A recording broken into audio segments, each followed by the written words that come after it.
नमस्कार साथियों, गरजते बादल चैनल में एक बार पुनः आपका स्वागत है। उपसर्ग के बाद अगला अध्याय अपना प्रत्यय रहेगा। तो प्रत्यय जो है, प्रत्यय शब्द प्रति प्लस अय या प्रति जमा अय शब्दों के योग से बना है, मेल से बना है, जिसका अर्थ पीछे चलना होता है।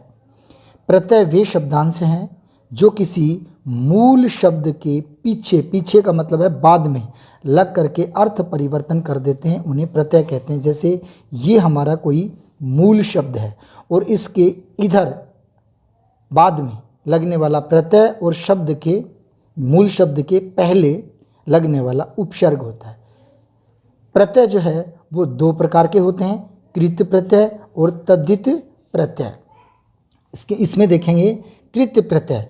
तो कृत प्रत्यय के बारे में देखेंगे, वे प्रत्यय जो क्रिया के, ध्यान रखेंगे, क्रिया के धातु रूप के बाद लग करके, धातु रूप के बाद लग करके संज्ञा एवं विशेषण शब्दों का निर्माण करते हैं, कृत प्रत्यय कहलाते हैं। एक बार फिर से देखिएगा, वे प्रत्यय जो क्रिया के धातु रूप के बाद लग करके संज्ञा एवं विशेषण शब्दों का निर्माण करते हैं, वे कृत प्रत्यय कहलाते हैं।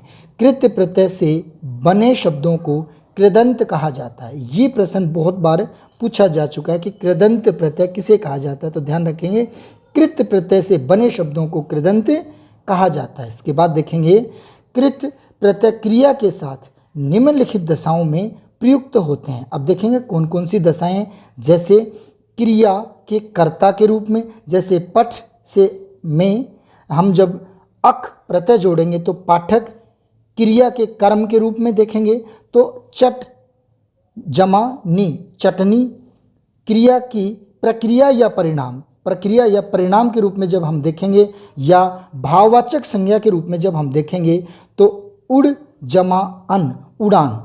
तो इस प्रकार हम देखेंगे कि कृत प्रत्यय के क्रिया के साथ निम्नलिखित जो ये दशाएं, तीन दशाएं जो आपको बताई हैं, इनके अनुसार प्रयुक्त होते हैं। अगली तीन तो ये हैं और उसके बाद में चौथी दशा मैं आपको बताऊंगा, ये है कि क्रिया के करण के रूप में रेत से में जमा ई जोड़ेंगे तो रेती, क्रिया के स्थान के रूप में जब बात करेंगे हम तो बैठ जमा अग बैठक, बैठ जमा अक बैठक। और इसके बाद में अगला और छठा देखेंगे, क्रिया करने की योग्यता के रूप में जब हम चर्चा करेंगे तो पठ जमा अनीय, पठनीय। अब इसको और अधिक सरल शब्दों में हम यूं कह सकते हैं कि धातु या क्रिया के साथ जो प्रत्यय जोड़े जाते हैं, देखेंगे धातु या क्रिया के साथ जो प्रत्यय जोड़े जाते हैं उन्हें कृदंत प्रत्यय कहा जाता है। ये और अधिक सरल परिभाषा करके आप लोगों के सामने रख दी। जैसे कहें चल जमा आऊ, चलाऊ, लड़ जमा आका, लड़ाका, भूल जमा अक्कड़, भूलक्कड़। अब बात करेंगे हम कृत प्रत्यय के भेद। तो भेद जो है वो ये 5 होते हैं, भेद 5 होते हैं। किस प्रकार से होते हैं, देखो, कृतवाचक, तो कृतवाचक के लिए जब हम चर्चा करें तो क्या होता है, तो क्या होगा इसमें कि कर्ता का बोध कराने वाले प्रत्यय कृतवाचक प्रत्यय कहलाते हैं। कृतवाचक प्रत्यय कौन से होंगे कि कर्ता का बोध कराने वाले, तो देखेंगे पालनहार, रखवाला, लेखक, माता। तो ये कौन सी हुई अपने कृत प्रत्यय में कर्ता का बोध कराने वाले। अब दूसरा देखेंगे कर्मवाचक। तो कर्मवाचक के लिए करेंगे कर्म का बोध कराने वाले प्रत्यय कृत प्रत्यय कर्मवाचक कृत प्रत्यय कहलाते हैं। मैं लंबा सा बोल गया, इसको छोटा करके बोलूं तो कर्मवाचक में क्या होगा, कर्म का बोध कराने वाले प्रत्यय कह दें। तो जैसे खिलौना, खिलौना, ओढ़नी, पढ़ना। इसके बाद में देखें करणवाचक। तो करणवाचक में देखेंगे साधन का बोध कराने वाले कृत प्रत्यय, साधन का बोध कराने वाले। तो तीसरे में हम देखेंगे कि पालन, चटनी, झाड़ू, खांसी। उसके बाद में चौथा देखेंगे भाववाचक। तो भाववाचक में करेंगे क्रिया के भाव का बोध कराने वाले कृत प्रत्यय जो हैं वो भाववाचक कृत प्रत्यय कहलाते हैं।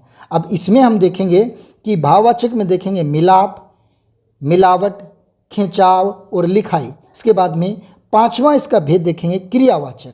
तो क्रियावाचक के लिए क्या किया जाएगा कि क्रिया शब्दों का बोध कराने वाले कृत प्रत्यय। तो क्रिया में जैसे आया, देखकर, सूखा, लिखता है। इस प्रकार हम कह सकते हैं कृत प्रत्यय के 5 भेद। और वो कौन कौन से वे? कृत वाचक, कर्मवाचक, करणवाचक, भाववाचक और क्रियावाचक। इसमें हमें कई बार इस प्रकार से पूछ लेता है कि जैसे चटनी जो वो किस प्रकार का प्रत्यय है, तो हमें बताना पड़ेगा वो कि करणवाचक प्रत्यय है। इसके बाद में अगला जो प्रत्यय है वो हम देखेंगे तद्धित प्रत्यय। तो इसके बारे में हम देखेंगे तद्धित प्रत्यय के बारे में। तो देखेंगे क्रिया को छोड़ करके, ध्यान रखेंगे क्रिया को छोड़ करके, क्रिया के साथ तो अभी हमने पढ़ाई है, अब क्रिया के अलावा, क्रिया को छोड़ करके संज्ञा, सर्वनाम, विशेषण शब्दों में जुड़ करके नए शब्द बनाने वाले प्रत्यय तद्धित प्रत्यय कहलाते हैं। तो क्रिया के साथ जुड़ने वाले जो प्रत्यय हैं वो कृत प्रत्यय हैं। और उसके बाद में हम देखें दूसरा जो अपना भेद आया तद्धित प्रत्यय। तो तद्धित प्रत्यय के लिए हमने पढ़ा क्रिया को छोड़ करके, और उसमें जो था दूसरा था तो संज्ञा, सर्वनाम और विशेषण आदि शब्दों में जुड़ करके नए शब्दों का निर्माण करने वाले प्रत्यय तद्धित प्रत्यय कहलाते हैं।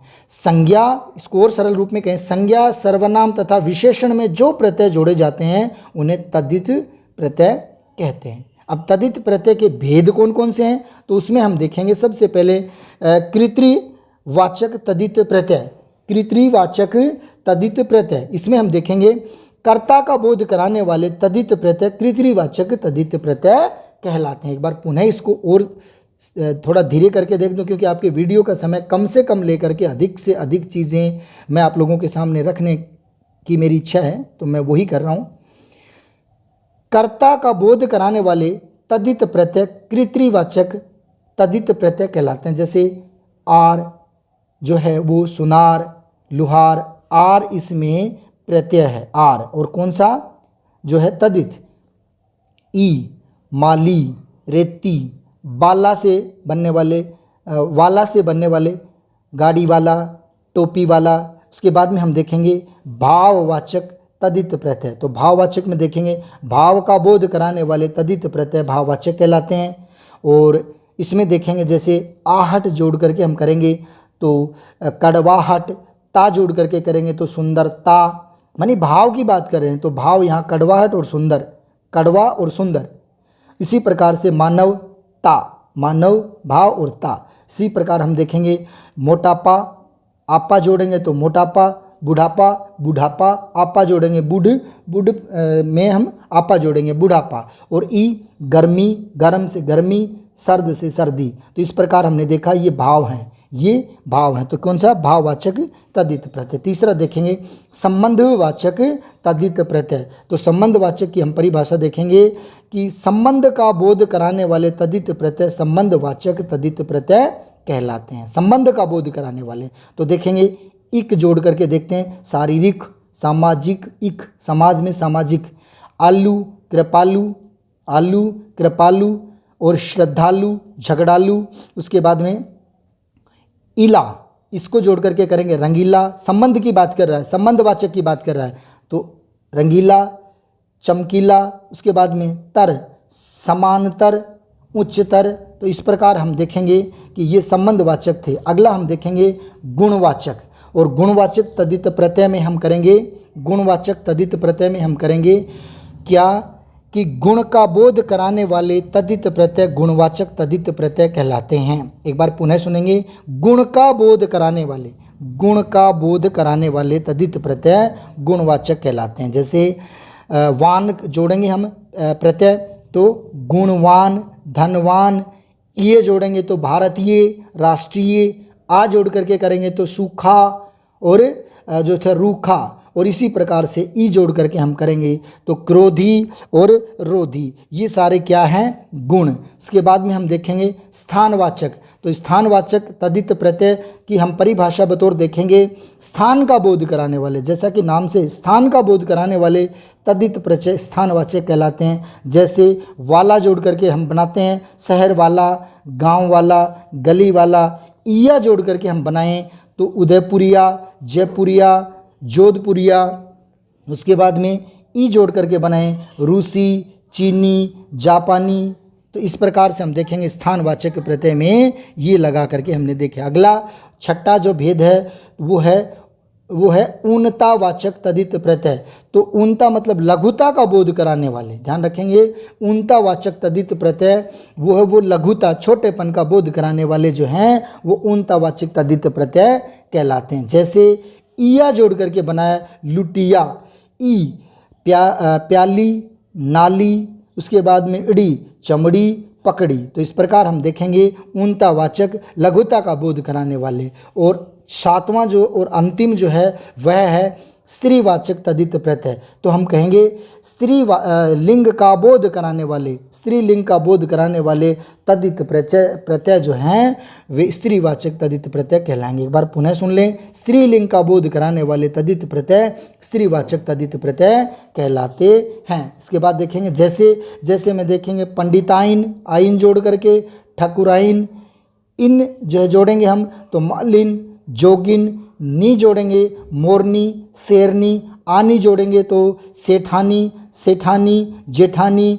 देवरानी। तो इस प्रकार हम देखेंगे इन सभी में क्या है, स्त्री का बोध कराने वाले थे। आपने देखा तदित प्रत्यय जो है वो इस प्रकार से 7 रूप में है। तो सबसे पहले हमने पढ़ा था कृत्रिवाचक तदित प्रत्यय, दूसरा पढ़ा था भाववाचक तदित प्रत्यय, तीसरा देखा था संबंधवाचक तदित प्रत्यय, चौथा देखा था गुणवाचक तदित प्रत्यय, और पांचवा देखा था स्थानवाचक तदित प्रत्यय, और छठा देखा था ऊनतावाचक, लघुता की बात कर रहे थे, लघुतावाचक, न्यूनतावाचक, ऊनतावाचक जो था प्रत्यय, और सातवां था स्त्रीवाचक प्रत्यय। अब हम चर्चा करते हैं कि उपसर्ग और प्रत्यय में जो है वो कौन कौन सी समानताएं मिलती हैं। असमानताएं तो पता ही है कि भाई ये शब्द से पहले लगता है और प्रत्यय शब्द के बाद लगता है, उपसर्ग शब्द से पहले लगता है और प्रत्यय शब्द के बाद लगता है। अब हम चर्चा ये करते हैं इन दोनों में समानताएं क्या हैं। तो समानताओं पर देखेंगे, उपसर्ग और प्रत्यय दोनों ही शब्दों के अंश होते हैं। पहली समानता है दोनों शब्दांश होते हैं, और दूसरी जो है पूर्ण शब्द नहीं होते, ये इनका अकेले में प्रयोग नहीं है, तो इसका अकेले में स्वतंत्र रूप में इनका प्रयोग नहीं किया जाता। आगे देखते हैं, दोनों के प्रयोग में अर्थ में परिवर्तन आता है। और अगली जो बात है वो ये आती है, अर्थ परिवर्तन होगा चाहे उपसर्ग लगा दें और चाहे प्रत्यय लगा दें, तो उस मूल शब्द का अर्थ परिवर्तित हो जाएगा। उसके बाद में और अंतिम में देखेंगे, किसी भी या कोई भी शब्द विशेष के साथ दोनों का प्रयोग एक साथ भी किया जा सकता है। माने उपसर्ग और प्रत्यय दोनों एक ही मूल शब्द में दोनों का प्रयोग किया जा सकता है।